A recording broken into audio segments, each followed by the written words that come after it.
Hello, we are from Cribs. What is Cribs? You know, we show the houses and everything in the houses. Oh. Well, this is my house. Is it really? Yeah, I live here. Do you want to show it?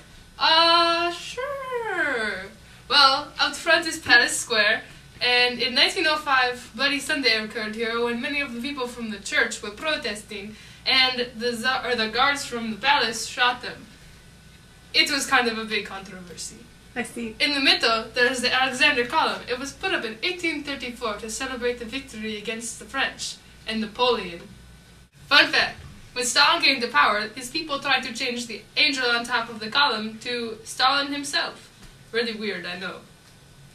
But anyways, in 1704, Peter I built the first Winter Palace. It was a little log cabin somewhere over there. It wasn't that big. And then he got bored of it and decided he wanted a bigger palace. So in 1721, he built the second Winter Palace. And then he died. So his son, Peter II, built the third Winter Palace in 1727. And all he did was expand on the second Winter Palace, so it wasn't the new Winter Palace, but they still called it the Winter Palace III.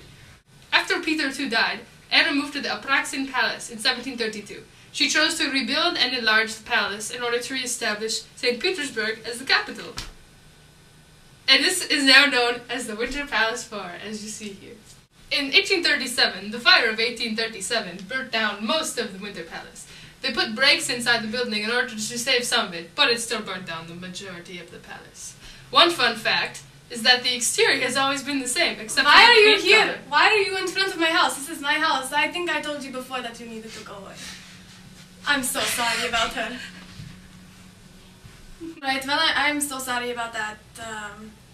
Bye then. No, wait! What? We want to see your house. Bye. Because you will be famous if you show us your house. Oh, okay, alright, then you can come on in.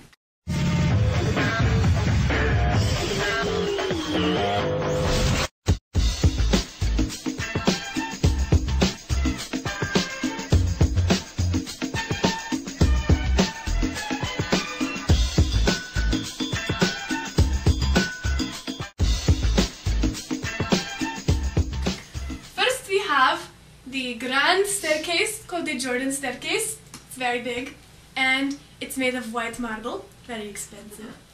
And it splits into two parts and meets again on the first floor. And it has lots of gold leaf decoration and mirrors, as you can see. It's very, very bright and pretty. And this staircase spans the whole height of my palace, all the way up to the very top. It's very, very a lot of stairs. And oh, if you look on the ceiling, there is a painting of Mount Olympus, and it is of the gods on Mount Olympus. And if you really look at it, you can see that it makes the room taller. Am I right? What do you know anyway? Okay, and also, oh, a fun fact. This staircase was burned down in the fire of 1837 and was rebuilt to look exactly the same. Some statues were brought also from Italy by Peter the Great, and they are all of the goddess Justice. And if you come down to where the stairs end, there is one, and it's very, very large. And, you know, that's all I have to say about the staircase. I mean, it's just a staircase. There's not really anything else to say. Well, let's go to the next one, I guess. And now we come to the small throne room, which was Peter the Great's throne room. In 1837, it burned down in that fire of 1837 and was repaired again. And it looks almost exactly like it did before the fire. Amazing. And for Peter the Great, like I said before, you can tell that it is for Peter the Great because it is his Latin symbol all over the room. The letter for P, double P is all over the room. And that just means Petrus Primus, which just means Peter the Great, you know, he was full of himself. Anyway, and the double-headed eagles and crowns are all over, everywhere, because that is the theme for this little throne room. And the paintings, there's two paintings on top of the walls. There is one that is the Battle of Lesnaya and one that is the Battle of Poltava, and they're both supposed to be showing Peter the Great's like prowess in battle, I guess, in the Northern War. And then we have the painting in the niche, the little hollow behind the throne, And that is a painting of Peter the Great with Minerva, who is the Roman goddess version of Athena. The throne was not actually for Peter, but actually for Empress Anna. And it was made in like the 1700s, and it does not look very comfortable. I would not want to sit in it, even if I was the Empress. And I guess that is all for this room. It's basically just a big symbol of Peter the Great's power. Okay. And then we come to the Library of St. Nicholas, or not the St. Nicholas, Santa Claus does not live here, just Nicholas II. When he lived here, it was part of his private apartment, and this whole library, this huge, ginormous library, lived here. You may know who Nicholas II is because of his daughter Anastasia. I know Disney did a movie on her with a weird, creepy Russian guy who was supposed to be the person who like killed them or whatever. Anyway, there's no creepy, weird Russians, at least not that I know of. And also, as you can see, it's a library, so there's lots of bookcases with many, many books that can only be found here. Although, sorry to you Americans out there, you can't do it because they're all in Russian, so they wouldn't help you. And the dark wood and the high ceilings and windows and the high ceilings and windows and huge fireplace and mantel make it feel like you have been transported back to the Middle Ages. But you haven't, you're still here. And the table, right here, there is a huge bust of Nicholas II on it, completing the sense that it was his room before he was run out of Russia so that him and his family would not get killed, just the day in the life of the Tsar. Alright, and then you come around the corner and there's even more bookcases and a little study area. And oh, hello there. What are you doing? I'm reading about this place called America. America? That is so cool. Alright. Yes, they have wizards there. Oh, what? Wizards? I did not think there were such things as wizards. Maybe just in America or something. I don't even know. Oh, what is this? Harry Potter. Okay.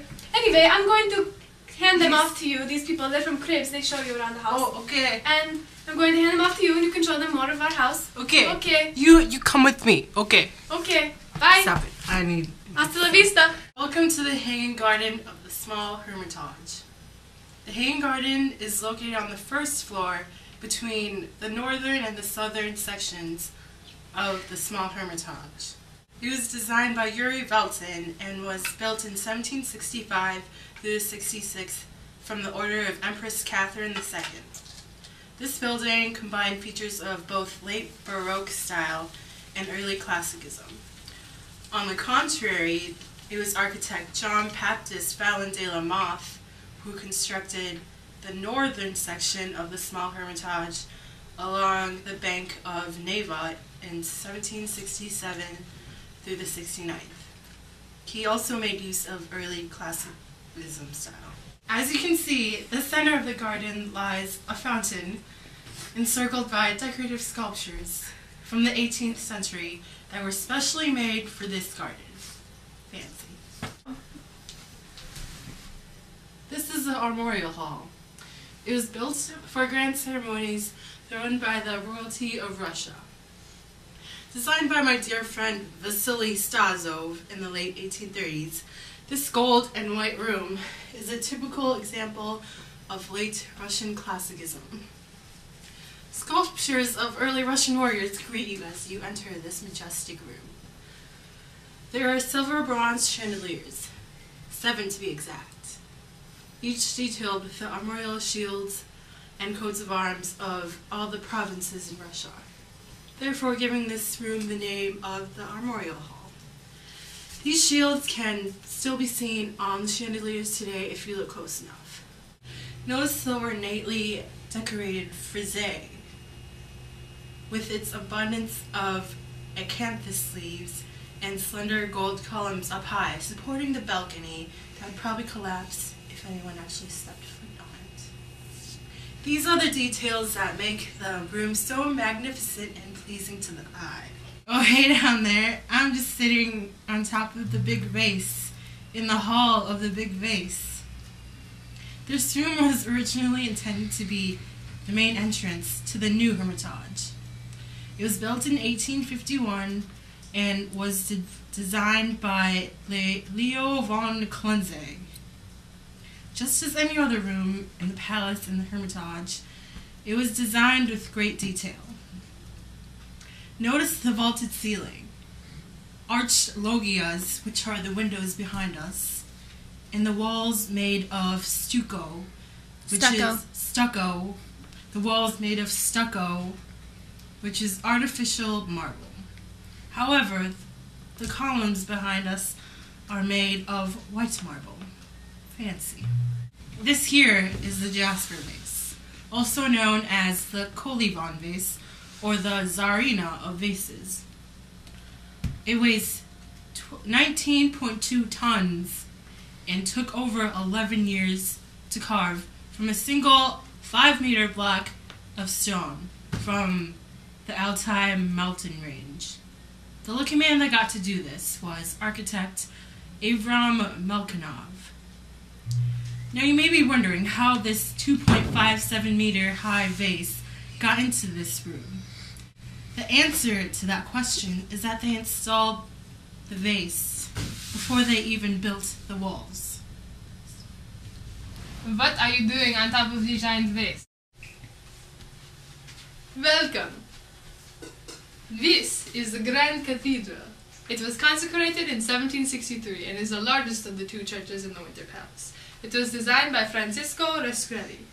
When the palace was first inhabited in 1763, the church was not yet completed, but was finished soon after. The church is divided by Corinthian columns and pilasters into 3 distinct areas, the central area being covered by a dome. The walls are embellished with gilded stucco in a Rococo design, and there are 2 rows of windows, the top and the bottom. The painting on the ceiling is the Ascension of Christ by Peter Bassino. The lunettes below the dome area depict the saints Matthew, Mark, Luke, and John by Fyodor Bruni. Let's move on to the next room. Hello, this is the Malachite room. It was designed in the late 1830s by Alexander Brielov. The room gets its name from the malachite-made columns and the fireplace in the room. The beautiful furnishings of Peter Gams and the malachite-covered vase were the 2 things saved during the fire of 1837. The malachite room served as a drawing room for the Tsaritsa and a gathering place for the imperial family before and after official functions. Brides were dressed here and then moved through the Arabian Hall to the Grand Church, which we just previously attended. The room is known for its beautiful green crimson accents. From June to October of 1917, this room was the seat of the Russian Provisional Government. When the palace was stormed on November 17, 1917, by the Red Guard, members of the government were arrested in the adjoining private dining room. Fun fact, the clock is stopped at the exact time that the government was arrested on November 7th, 1917. We would show you around more, but it would take us 11 years, so... Plus our party is starting and we have more friends than you. You don't have to go home, but you certainly can't stay here. I think that the door is that way. No, it's that way. I think it's that way. Thanks for coming. See which golden-toed guy totes the line here when Cribs gets back.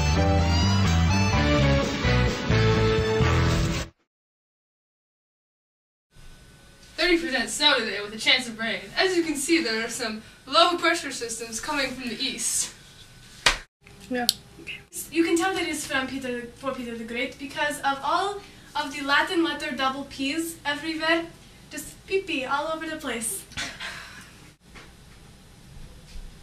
Cameras don't eat. You just like petted it. Why can't I pet it? Because that'll look weird. 6. From the order of Empress Catherine. You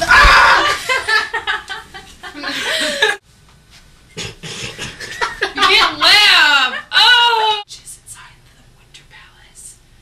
I'm not talking in a Russian accent. I'm not like, welcome to the Winter Palace. I am Dracula. That's what I feel like. I want to suck your blood. Hello! Again. To the Grand Church. There's like a bunch of cars outside. I just got distracted. Like a weird accent that's not Russian. Welcome.